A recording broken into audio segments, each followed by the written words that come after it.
예, 국회가 대규모 개인정보 유출 사고와 관련해서 이틀간 긴급 현안 질의에 들어가게 됩니다. 국민의힘은 특검 채택과 국정조사를 요구하고 나선 상황입니다. 한편 여야가 조금 전 내년도 예산안 처리에 합의했는데요. 관련 내용 포함한 정치권 이슈들 박성민 전 더불어민주당 최고위원, 손수조 국민의힘 미디어 대변인과 함께 짚어보겠습니다. 두 분 어서 오십시오. 안녕하십니까? 예, 말씀드린 대로 내년도 예산안 처리에 여야가 합의했다는 소식이 오늘 오전에 들어왔습니다. 일단은 정부의 원안의 유지가 되고요. 지출 규모도 정부안 대비 이제 늘어나지 않는 거게 됩니다. 또 법정 처리 시한도 올해는 지키게 됐고요. 여러 가지 의미가 있어 보이는데 어떻게 좀 평가하십니까? 또 아무래도 이제 새로운 정부가 들어서고 이재명 정부의 첫 예산안 처리이다 보니까 법정 시한 내에 지켜서 처리를 하는 것을 신속한 통과를 좀 목표로 했던 것으로 보이고요. 여야가 사실은 뭐 예를 들면 이재명 정부의 대표적 예산이라고 할 수 있는 지역 상품권이라든지 아니면 국민 성장 펀드라든지 여러 가지 면에서 비판을 했던 바가 있어서 사실 협상에 좀 난항이 있는 게 아닐까라는 우려가 있었는데 그럼에도 불구하고 이 부분에 대해서 감액을 하지 않기로 타결을 했고 그 외에도 아마 이제 국민의힘 측의 요구 사항들을 어느 정도 반영을 해서 이게 법정 시한 내에 여야 합의를 통해서 통과시킬 수 있는 데에 전략을 세웠던 것으로 보입니다. 그래서 결과적으로 보면 뭐 AI 펀드는 일부 감액이 됐다라고 하긴 합니다만 워낙에 이제 크게 편성되었던 사업이기 때문에 사업 자체를 추진하는 데 있어서는 무리가 없는 선에서 감액을 협상을 했을 것이다라고 보이고 그동안 이제 야당이 계속해서 정부의 예산안의 규모라든지 뭐 아니면 내용이라든지 이런 부분에 대해서 많이 비판을 했습니다만 정부 출범 첫 예산인 만큼 출범 이후 첫 예산인 만큼 여당이 적극적으로 노력하겠다라는 부분에 대해서 어느 정도 야당 측에서도 합의가 있었던 게 아닌가.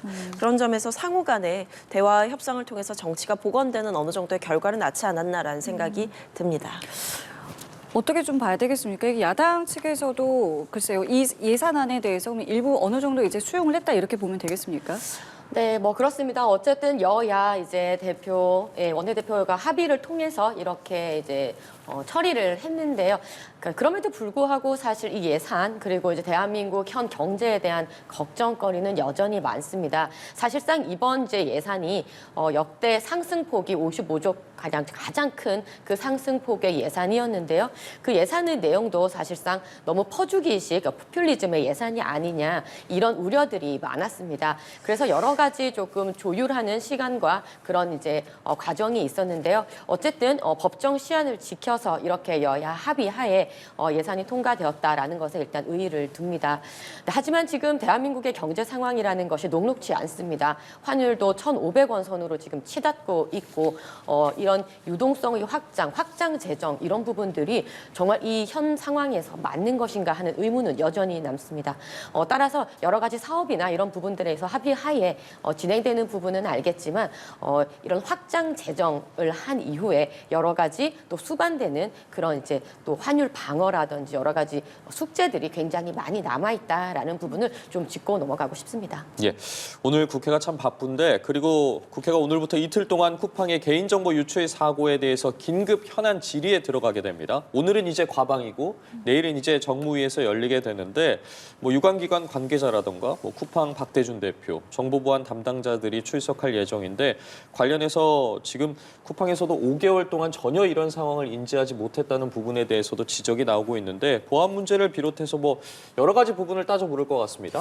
네, 맞습니다. 일단은 이 피해 사실에 대해서 처음에 제대로 인지하지 못했고 몇 달간 이렇게 정보가 유출되는 큰 피해를 야기하게 됐는데요. 여기에 대해서 과연 이 퇴직한 그 지금 직원이 어떤 본인에게 있었던 그 인증키를 이용해서 사실상 이 고객들의 개인정보에 자유롭게 접근할 수 있었다라는 것이 가장 큰 피해의 원인으로 지목되고 있는데 이 부분에 대해서 토큰 서명키 그러니까 이 인증 담당을 했던 직원에게 액세스 토큰의 그 유효 인증키가 계속해서 방치가 되어 있었고 유효 기간이 계속 한 5년에서 10년 정도로 저장이 되어 있다라고 한다면 퇴사한 뒤에도 고객들의 개인정보에 수월하게 접근할 수 있는 그런 하나의 도구로서 이용됐던 정황들이 포착이 됩니다. 그래서 여기에 대해서 지금 수사를 이유로 이 퇴사한 직원, 그러니까 이번에 범죄를 저질렀다라고 지목되고 있는 그 퇴사 직원에게는 얼마나의 그 유효 기간이 주어졌는지는 정확하게 대답을 하지 않았습니다만 어쨌든 이런 부실한 관리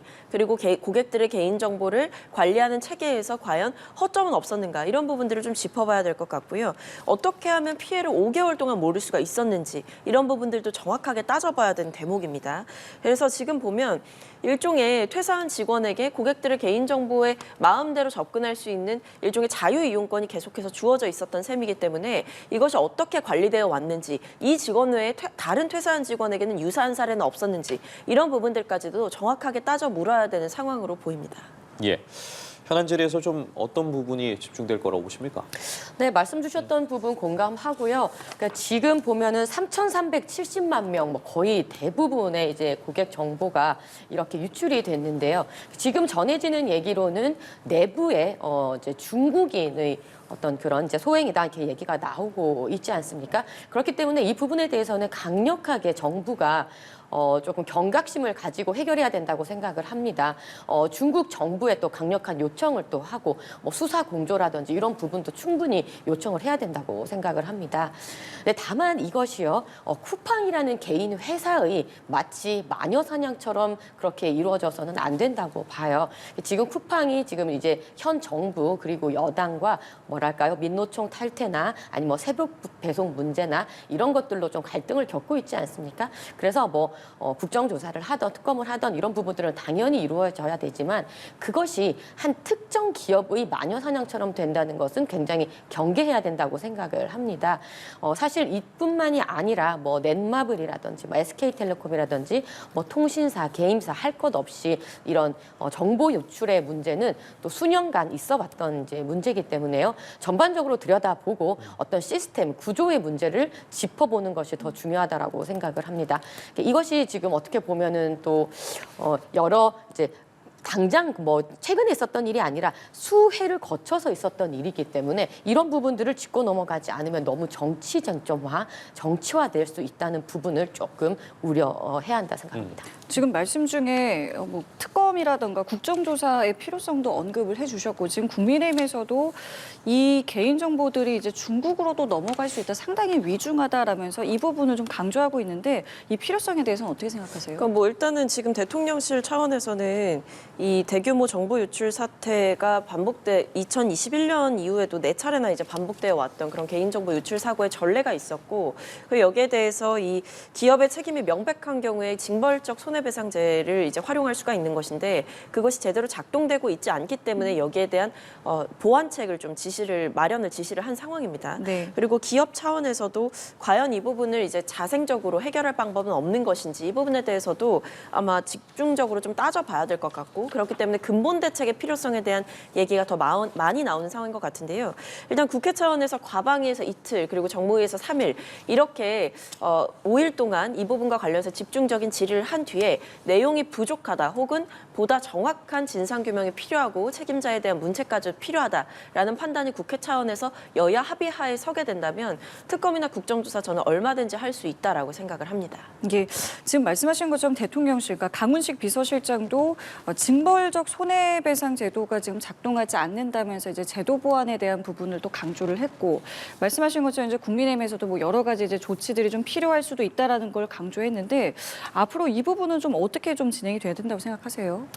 네, 징벌적 손해배상을 비롯한 여러 가지 시스템 전환에 대한 고려를 하셔야 할 것입니다.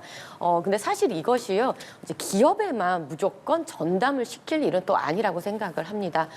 이제 정보의 양도 굉장히 비대해지고 또 이 데이터베이스화되는 이제 이런 흐름 속에서 과연 이 정보 관리 체계가 그냥 기업에게만 이렇게 전담시킬 일인가 하는 부분은 좀 생각해 봐야 된다고 생각을 하는데요. 사실상 이 지금 쿠팡 사태도 마찬가지입니다. 5개월 동안 이 정보가 유출됐다고 하는데 어떻게, 물론 쿠팡이 모르는 것도 문제가 있지만 어떻게 정부도 국정원도 모를 수 있었냐라는 부분이 지금 문제시되고 있는 것 아니겠습니까? 그러니까 따라서 당연히 징벌적 손해배상 등 여러 가지 시스템적인 보완들이 당연히 있어야 되겠지만 어떤 국가 차원의 이제 시스템도 한번 돌이켜 봐야 된다. 같이 병행돼야 된다는 문제라고 생각을 하고요. 사실 이 국민들의 이 정보가 유출되는 것은 국가 안보가 유출되는 아주 중차대한 사안입니다. 외국에서는 이미 국민의 어떤 정보가 유출되는 것은 거의 예를 들어서 외국 지금 이제 중국인 소행이다 이렇게 지금 나오고 있기 때문에요. 외국에서 이런 이제 일이 발생을 했다 그러면은 거의 국가를 공격하는 것과 다름없다라는 수준으로 보고 있거든요. 하지만 대한민국은 여전히 이 부분에 대해서는 경각심이 조금 부족한 상황인 것 같습니다. 그래서 차제에 이번 일을 겪으면서 이런 국가적인 차원의 국정원의 역할이라든지 또 개인정보위원회의 역할이라든지 이런 부분들을 좀 되짚어 봐야 된다라고 생각을 합니다. 말씀해 주신 것처럼 지금 국민의힘에서 어제 뭐 신동욱 최고위원 같은 경우에도 수사 공조 요청 등이 필요하다면 타국의 외교적 조치를 좀 적극적으로 취해야 된다라고 이야기를 했습니다. 이 부분에 대해서 어떻게 들으셨습니까? 맞습니다. 뭐 지금 보면 이 퇴직자로 알려진 그러나 이제 외국 국적의 인물이 이제 퇴사한 뒤에도 이제 본인에게 있었던 인증키를 활용해서 우리나라 뭐 국민들의 개인정보를 빼갔다라고 한다면 그 부분에 대해서 원활히 수사할 수 있기 위해서는 당연히 공조라든지 현지에도 협조 요청이 필요할 것 같고 워낙 그 유출 규모가 방대하고 피해가 역시 클 것으로 예상되는 만큼 여기에 대해서 적극적인 조치가 필요하다라는 데에 대해서는 적극적으로 저도 공감하는 바이고요. 말씀 주셨던 부분에 대해서 저도 좀 더 보태자면 이게 사실은 쿠팡이라는 기업의 저는 1차적인 책임이 가장 크다라고 봅니다만 정부 차원에서도 이런 국민들의 개인정보가 유출되는 상황에서 잘 모르고 있었던 것 아니냐라는 지적이 있다라고 한다면 그 부처 차원에서 과기정통부 차원에서라도 이 부분을 어떻게 개선할 수 있는지에 대한 개선책 역시도 마련해야 된다라고 생각을 합니다. 다만 1차적인 것은 기업이 자체적으로 좀 책임을 지고 이런 일이 재발하지 않도록 하는 근본적인 대책을 마련하는 게 우선인데 그러다 보니까 결과적으로 이 기업의 과실이 중대한 경우에 손해액의 최대 3배에서 5배 이상까지도 배상 청구를 할 수 있는 그 징벌적 손해배상제가 현실에서 유효하게 작동하지 않아 왔던 그러니까 사실은 손해배상 제도가 존재를 합니다만 이것이 시스템의 초기 목적대로 제대로 운영되지 않았던 그 문제에 대해서 이번 일을 계기로 해서 적극적으로 이 제도가 정착할 수 있도록 추진을 해야 된다. 그리고 실질적으로 기업에서 이런 중대한 과실을 범했을 때 배상액에 대해서도 어느 정도 책임을 지고 책임을 통감하면서 책임을 지는 자세를 보여줘야 된다. 이 부분들이 굉장히 중요한 내용으로 지목이 되고 있기 때문에 아마 이런 제도의 보완까지도 폭넓게 논의가 되는 상황인 것 같습니다. 동의하시는 부분 있으실 것 같습니다. 예. 네, 그럼요. 이제 차제에 또 한 가지만 좀 더 짚고 넘어가자면 왜냐하면 이것이 이제 국가 안보의 문제로 또 이렇게 보여질 수도 있고 또 외교적인 어떤 사항이나 이런 것들로 또 비화될 수 있기 때문에 이 국가 안보의 차원에서 지금 대한민국의 간첩법에 대해서도 한번 짚고 넘어갈 필요가 있습니다. 왜냐하면 예전에 이제 국가 기밀을 군무원이 유출을 했던 경우도 있었고 또 중국인이 우리 군사 기지를 드론으로 촬영을 했던 그런 일들도 있었습니다. 하지만 이에 대해서는 지금 대한민국 간첩법이 외국인에 대해서는 그것을 이제 물릴 수가 없기 때문에 그 외국인을 넣는 부분으로 간첩법을 개정하자는 논의가 계속되어 왔었거든요. 하지만 지난 국회에서는 민주당의 반대로 그 간첩법 개정이 통과되지 못했었는데요. 차제에 이런 우리 국가 정보의 유출 그리고 이것이 국가 안보에 굉장히 큰 위협이 되는 이 상황 속에서 간첩법의 개정 또한 한번 우리가 짚고 넘어갈 필요가 있다 생각합니다. 알겠습니다. 이제 오늘부터 국회가 이 부분에 대한 현안 질의를 이제 진행을 하기 때문에 관련해서 이제 저희도 계속해서 들어간 내용을 좀 보도록 하겠고요. 이 내란 전담 재판부 설치법 또 법 왜곡죄를 두고 법사위 소위에서 어제 여권과 국민의힘이 충돌이 있었습니다. 관련 발언을 모아봤는데요. 들어보시고 대담 이어가도록 하겠습니다. 혹시 무죄 나올까봐 두려운 민주당이 이 판사를 골라쓰겠다는 겁니다. 어떻게 사법부의 독립을 이렇게 침해할 수 있습니까? 내란 이후 사법부가 이 내란 재판을 제대로 수행하지 못하고 있다는 국민적 분노가 굉장히 크고 있습니다. 그래서 어제 저 상황 이후에 이제 국민의힘 소속 법사위원들은 퇴장을 했고요. 그리고 이제 법안들은 민주당 주도로 법사위 소위를 통과를 했습니다. 일단 어제 상황 어떻게 보셨는지 먼저 여쭙겠습니다. 네, 지금 내란 전담 재판부라는 것이요. 이전에 조금 민주당이 추진을 하려다가 여론이 너무나 안 좋아서 안 했어요. 그러다 지금 다시 이걸 추진하겠다는 겁니다. 그만큼 이것이 헌법적으로 위배되는 것이고 여론도 좋지 않고 이게 명분이 없죠. 그런데도 이렇게 지금 밀어붙인다라는 겁니다. 그렇기 때문에 국민의힘 입장에서는 야당으로서 이 반헌법적인 이 내란 전담 재판부를 막아서는데 네, 지금 목소리를 많이 내고 있는 상황입니다. 사실상 이 법 왜곡죄라는 것도 마찬가지입니다. 이 법 왜곡했다는 그 기준을 과연 누가 정하는 것이며 이렇게 돼버리면은 법이 너무 정치화될 수 있다는 우려 속에서 지금 이제 법사위에서 이런 이제 퇴장하는 뭐 이런 결정을 하신 것 같은데요. 그러니까 지금 대한민국에서 일어나고 있는 정치의 사법화 아니면 사법의 정치화 이런 것에 대한 굉장히 우려가 높은 가운데 내란 전담 재판부를 만들겠다, 법 왜곡죄를 만들겠다라고 하는 것은요 너무나 이 사법부를 흔드는 그런 행위다, 삼권 분립을 완전히 무너뜨리는 행위다 이렇게 판단을 합니다. 그러니까 사법부를 흔드는 행위다. 이거 반헌법적이다. 지금 국민의힘에서도 똑같이 주장을 하고 있습니다. 네, 뭐 일단 앞에서 잠깐 나왔던 내용 중에 바로잡을 내용이 있어서 먼저 말씀을 드리면 아까 잠깐 간첩법 개정 얘기가 나왔었는데요. 이때 민주당이 반대를 했다라고 말씀을 하셨는데 그렇지 않습니다. 이제 지난 11월에 법안 소위를 통과했던 바가 있고 공청회가 예정이 되어 있었는데 12.3 불법 비상계엄이 선포되게 되면서 관련 논의가 멈췄다라는 점을 먼저 말씀을 드리겠습니다. 그리고 지금 또 통과를 추진 중에 있다라는 말씀도 덧붙이겠습니다. 근데 이와 별개로 지금 이제 말씀 주신 그 사안에 좀 집중을 해보면 이 결국 내란 전담 재판부가 왜 필요하냐, 과연 지금 사법부가 내란을 단죄하고 청산하고자 하는 그 의지가 강력하냐에 대해서 특히 직위원 재판부를 향해서 묻지 않을 수가 없습니다. 지금 상황을 보시면 이 직위원 재판부가 이 피고인 측 변호인들의 요구사항에 끌려다니게 되면서 사실상 원래는 올해 안에 마무리를 짓기로 했던 이 내란 1심 재판이 사실상 마무리가 올해 안에 되지 않고 내년으로 넘어가게 됐다라는 것은 기정사실입니다. 이 추가 기일을 잡았고 그렇게 되면 윤 전 대통령의 구속 기한이 1월 18일 만료인데 그 뒤에 재판의 결과가 나오게 될 수 있다. 그렇다고 한다면 직위원 판사는 본인의 손으로 2번이나 이 내란을 일으킨 윤 전 대통령을 풀어주는 그런 결과를 낳게 되는 것입니다. 그 외에도 내란 주요 임무 종사자들에 대한 영장이 법원에서 계속해서 기각이 되는 일도 있었고 그러다 보니까 내란과 관련한 재판이 지체되는 현상과 더군다나 이 내란 종사에 중요한 이 역할들을 했다라고 보여지는 그런 주요 공범들에 대해서도 영장이 기각되는 모습들은 과연 사법부가 내란 청산의 의지가 있느냐에 대해서 물을 수밖에 없는 대목이라고 생각을 하고요. 그렇기 때문에 지금 민주당이 추진하고자 하는 이 내란 전담 재판부 같은 경우에는 1심부터 적용을 하겠다라는 것이 아니라 1심은 이대로 가게 두더라도 2심부터는 보다 공정하고 사법부의 어떤 정의와 어떤 원칙을 지킬 수 있는 재판부에서 하는 것이 맞지 않겠느냐라는 것이고 민주당이 골라 쓰겠다라는 말도 맞지가 않는 것이 이 판사를 추천하는 그 추천위원회, 내란 전담 재판부를 꾸리기 위해서 추천위원회가 꾸려지게 될 텐데 그 추천위원회 안에는 국회 추천 몫이 없습니다.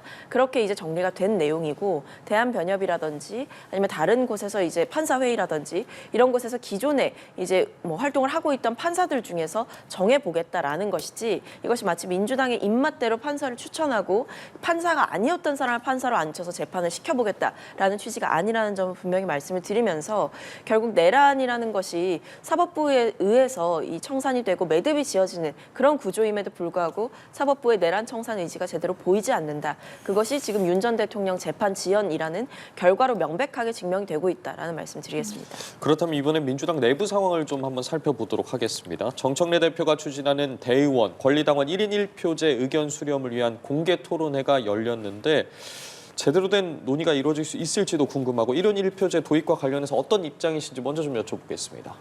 네, 뭐 이제 우리 당의 이야기는 아니기 때문에 타당의 이제 이야기이긴 한데 사실 이 1인 1표제의 이제 이걸 왜 하느냐라는 그 이제 원인을 봤을 때 사실상 이것은 차기 전당대회를 위한 차기 당대표를 위한 자리 싸움, 권력 다툼 그 이상이야도 아니다 이렇게 생각을 합니다. 사실상 처음에 정청래 대표는 이 1인 1표제를 본인의 공약이었다라는 명분을 가지고 밀어붙이려고 했었죠. 하지만 이것이 당내의 어떤 여론이 이렇게 안 좋아지고 반발에 부딪히자 여론조사를 하겠다 이렇게 돌렸어요. 근데 그 여론조사 자체가 워낙 투표율도 낮고 또 여론이 기반이 되지가 않자 다시 또 토론회를 하겠다 이렇게 돌렸는데요. 그 토론회가 지금 그 갈등의 양상을 고스란히 보여주는 그런 장소가 되었다라는 것입니다. 그래서 지금 국민의힘은 그렇습니다. 지금 대한민국의 어떤 경제 상황이라든지 안보 상황이라든지 그리고 방금 말씀하셨듯이 어떻게 보면 사법을 본인의 입맛에 맞게 해석하는 사법의 정치화가 너무나 만연한 이 가운데 해야 될 일이 너무나 많은 상황 속에서 본인들의 이 권력 다툼에 골몰하는 그 모습이 굉장히 보기 볼썽사납다 이렇게 생각합니다.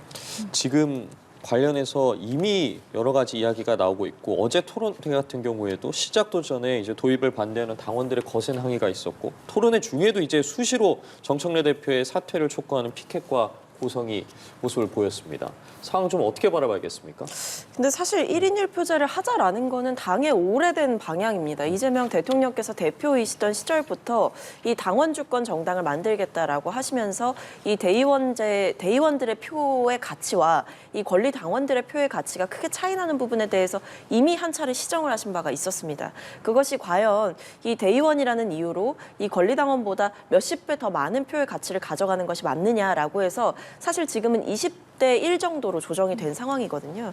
그런데 여기서 보다 더 진일보해서 정말 당원들의 표와 다른 이 대의원들의 표가 동등한 가치를 가질 수 있도록 조금 조정을 하자라는 내용이 나온 것은 진정한 어떤 당원들의 뜻이 실현될 수 있는 정당을 만들어 가자라는 그 큰 뜻이 실현되는 과정 중에 있는 것이고 여기에 대해서 저는 이견이 없다라고 생각합니다. 다만 지금 이렇게 잡음이 나오고 있는 이유는 어떤 이 1인 1표제를 실현하는 과정 가운데에서 뭐 여론 수렴의 절차가 좀 부실하지 않았느냐, 뭐 응답률이 낮지 않았느냐, 혹은 이렇게 빠르게 추진하는 것이 맞느냐, 충분히 뭐 대의원제의 취지라든지 이런 부분들을 살릴 수 있는 방향으로 나아가야 된다. 이런 문제 제기는 저는 충분히 타당하다라고 보거든요. 여기에 대한 보완 대책을 마련하는 것이 과제인 것이지 1인 1표제를 철회하냐 마냐는 사실 지금 상황에서 중요한 논의 단계는 아닌 것 같습니다. 그리고 국민의힘에서도 사실 지금 보면 오히려 국민의힘 내부에서 지방선거 그 후보 경선에서 당심을 더 크게 반영하는 기존에는 5대5였다가 7대3으로 늘려서 당심을 더 크게 반영하는 비율을 높인다라고 하는 게 결과적으로 정당 내에서 당원들의 표심을 더 많이 반영하자라는 취지로 국민의힘에서도 그렇게 움직이고 있는 거 아니겠습니까?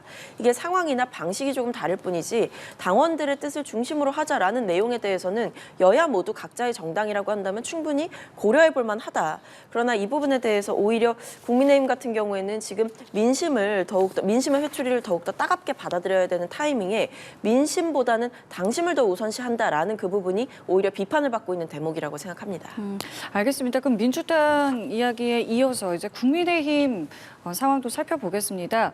내부에서는 이 공식 사과 문제로 내부 갈등이 좀 있습니다. 관련한 발언도 모아봤는데요. 들어보시고 대담 이어가도록 하겠습니다.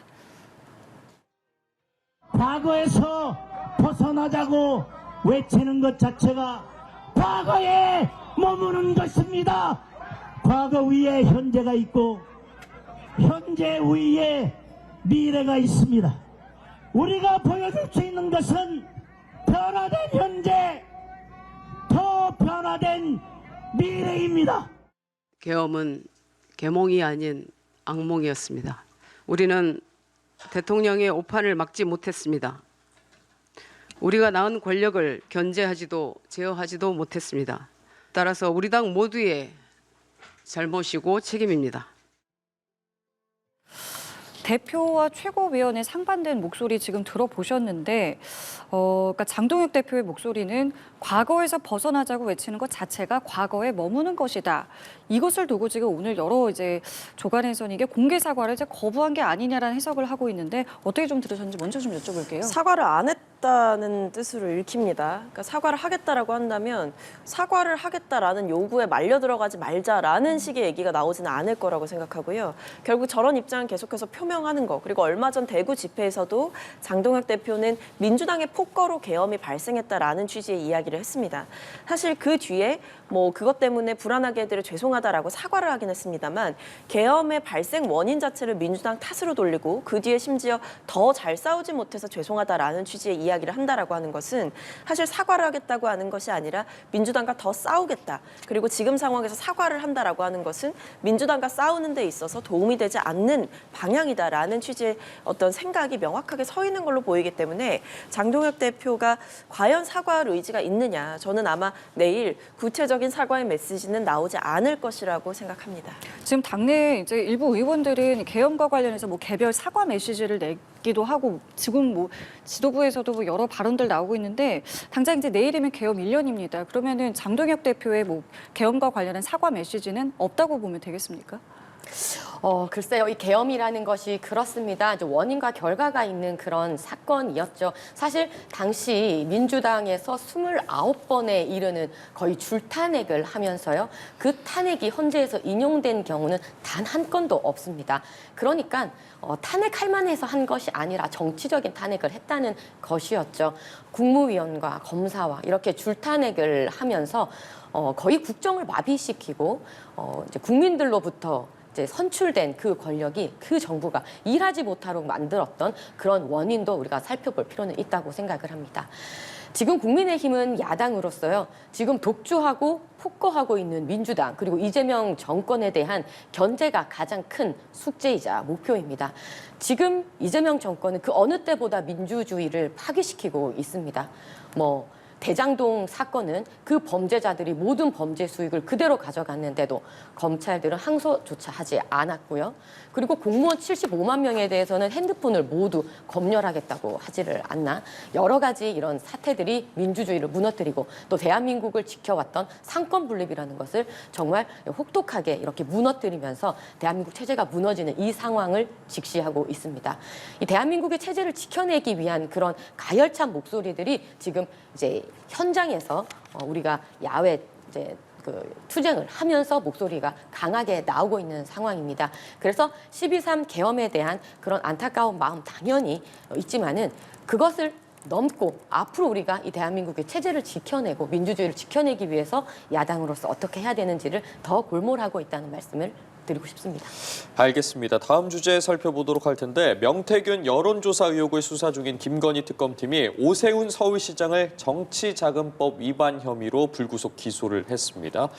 하지만 오 시장 같은 경우에 즉각 입장문을 냈습니다. 지금 민주당 하명 특검에 오세훈 죽이기는 뜻대로 되지 않을 것이다. 대한민국 사법권이 정적을 제거하는 숙청 도구로 전락했다라면서 비판의 목소리를 높였거든요. 이번 특검의 오 시장 기소에 대해서 어떻게 보셨습니까?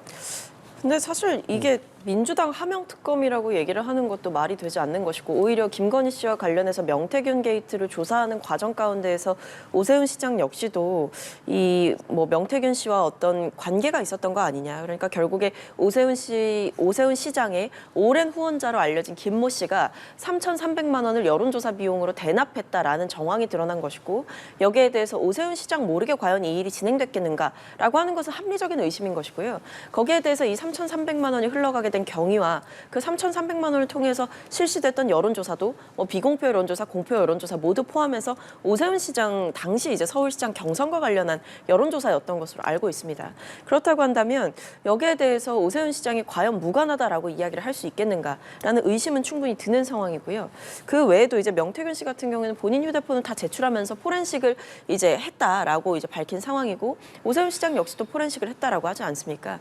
그리고 오세훈 시장이 명태균 씨와 관계가 없었고 잘 만나지 않았다라는 취지로 얘기를 했지만 그 횟수나 시점에 있어서도 명태균 씨와 말이 맞지 않는 부분 그리고 꼭 명태균 씨와 오세훈 시장이 직접적으로 연락하지 않는다라고 하더라도 강전부 시장이 직접 연락을 했다라는 정황들도 드러난 만큼 오세훈 시장이 과연 명태균 씨와 무관하다라고 주장하는 것이 신빙성 있는 주장인가 오히려 지금 상황에서 오세훈 죽이기다 이렇게 주장하는 것은 그 3,300만 원에 대한 어떤 의혹도 풀리지 않은 상황 속에서 어떤 일종의 정치적인 구호로밖에 쓰이지 않는다 그렇게 보입니다.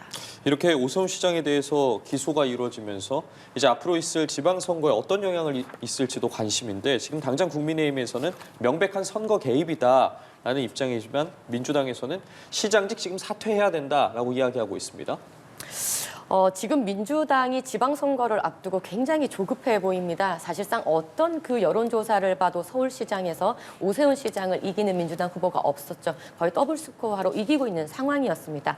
그런데 이렇게 무리하게 오세훈 시장을 기소를 했습니다. 네, 이것은 그야말로 왜냐하면 기소를 하면 그 결과가 지방선거 전에는 나오지 않거든요. 기소함으로써 이 국면을 지방선거까지 끌고 가겠다라는 아주 사적인 그런 기소라고 생각을 합니다. 오세훈 시장의 핸드폰 8대를 모두 포렌식했습니다. 그 어디에서도 명태균 씨와의 문자 주고받은 내용은 나오지 않았습니다. 대납을 했다, 아니면은 누군가가 대신 연락을 했다, 이 모든 것이 그저 명태균 씨의 이야기일 뿐이죠. 어떤 증거도 나오지 않은 상태에서 이렇게 무리하게 기소를 하는 것은 너무나 지방선거를 앞두고 조급한 민주당의 과한 행동이다라고 생각을 하고요. 정작 명태균 씨는 기소하지 않은 채 오세훈 시장만 기소한 것은 정말 이렇게 콕콕 집어서 이렇게 편파적으로 했다는 뉘앙스를 지울 수 없습니다. 사실상 지금 민주당 그리고 이재명 정권이 진행했던 특검 역시 보십시오. 400억 이상의 돈을 들였던, 그리고 연장에 연장을 거듭했던 그 3대 특검 전부 다 해서 딱히 나온 내용은 전혀 없습니다. 도대체 이 특검을 왜 했는지 모르겠는 이 특검들을 하면서 오히려 김건희 특검, 민중기 특검 이런 특검에서는 오히려 민중기 본인이 그 주가 조작의 당사자가 돼버리는 이런 상황도 있었고요. 양평 공무원의 사망 사건도 겪으면서 이 정말 무리한 특검이 문제다라는 인식만 더해졌다고 생각을 합니다. 알겠습니다. 오늘 두 분 말씀도 저희 여기까지 함께하도록 하겠습니다. 지금까지 박상민 전 더불어민주당 최고위원, 손수조 국민의힘 미디어 대변인과 함께했습니다. 두 분 감사합니다. 고맙습니다.